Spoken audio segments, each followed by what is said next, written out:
In the last few videos, we talked about the different ways to define variables, and now in this video, I want to talk about type coercion, which is essentially a way of converting one type of information to another type. And if you remember correctly, we have types such as number here, number, we have strings, we have booleans, we have null, and we have undefined. These are essentially the main types that we need to worry about with JavaScript, but how do we convert from one type to another? Let's say we had a string that was like this. It had the number 1. We want to convert this string to a number. How would we go about doing that? Well, there's quite a few handy functions built into JavaScript for us to do that. So let's just go let a equal to 1, and then we're going to console.log a, and we're going to console log the type of a. And if we save, we get 1 being printed out, and it says that it is a type of string. What if we wanted to convert a to a number? All we would need to do is just say parse int.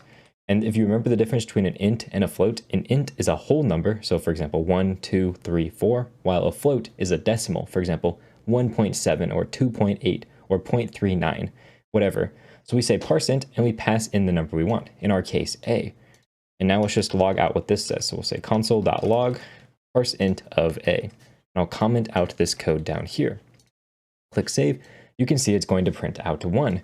But it's actually printing out the number 1 instead of the string 1. Because if we go type of, you can see it's a type of number. So now we essentially have learned how to convert from a string to a number. This is called explicit type coercion because we're explicitly saying we want to convert this value string to a integer, essentially a number. We're telling the computer we want to go from a string to a number, and we're explicitly telling them with this function. If we had, for example, 1.3 here, and we did parse int and just printed this out, you're going to notice something interesting. It just prints out 1 because it converts this floating point decimal number to a whole number. So we would need to use something called parse float instead.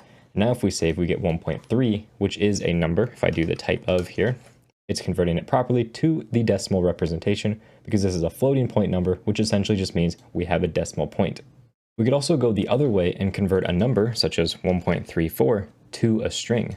To do that, we just need to say a dot to string. So we're calling this function to string on the actual number a.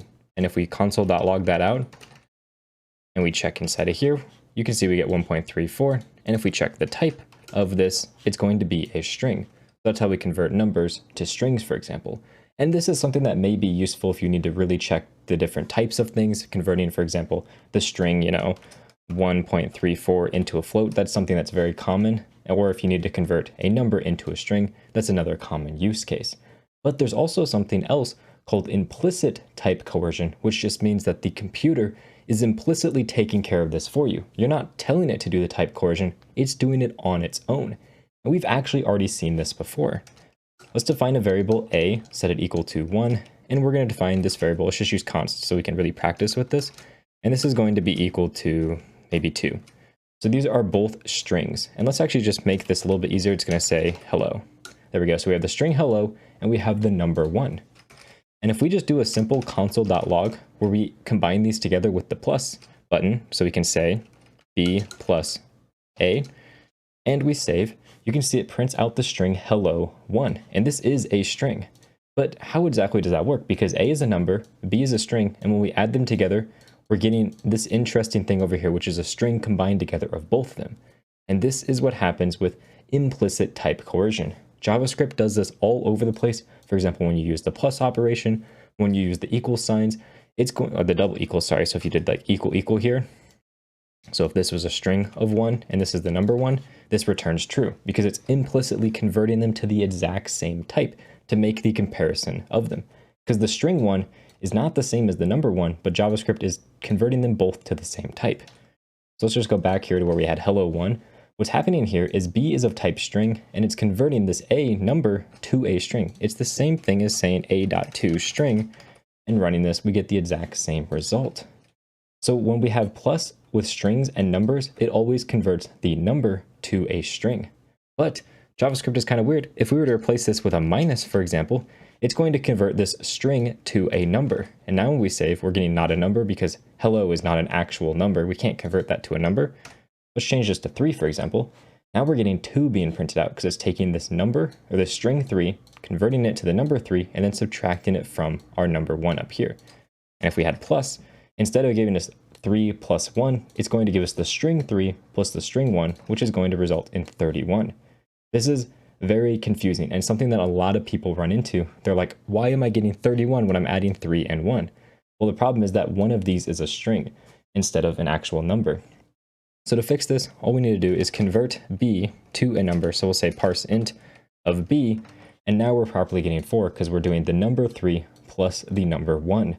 So it's really important when you're working with JavaScript to understand exactly what type all of your variables have. Because if you have strings and numbers and you're mixing them together, you can get weird stuff where it's trying to add together different strings and concatenating them instead of actually adding the numbers together. So it's just important to understand what types your variables hold and to see if you need to swap them between one type to another type. So I just want you to take a little bit of time, kind of experiment with this, create some variables of different types, try adding them, subtracting them, checking if they're equal to each other, and kind of just see what happens with type coercion. It's something you really just kind of have to play around with to understand. But generally, when you're dealing with JavaScript, the best rule of thumb is to try to always make sure your types are exactly the same. That way you don't run into weird bugs related to type coercion. And in the next video, we're actually going to talk about how you can make sure that JavaScript enforces that things are the same type instead of doing this weird type coercion for you. So I can't wait to see you in that next video.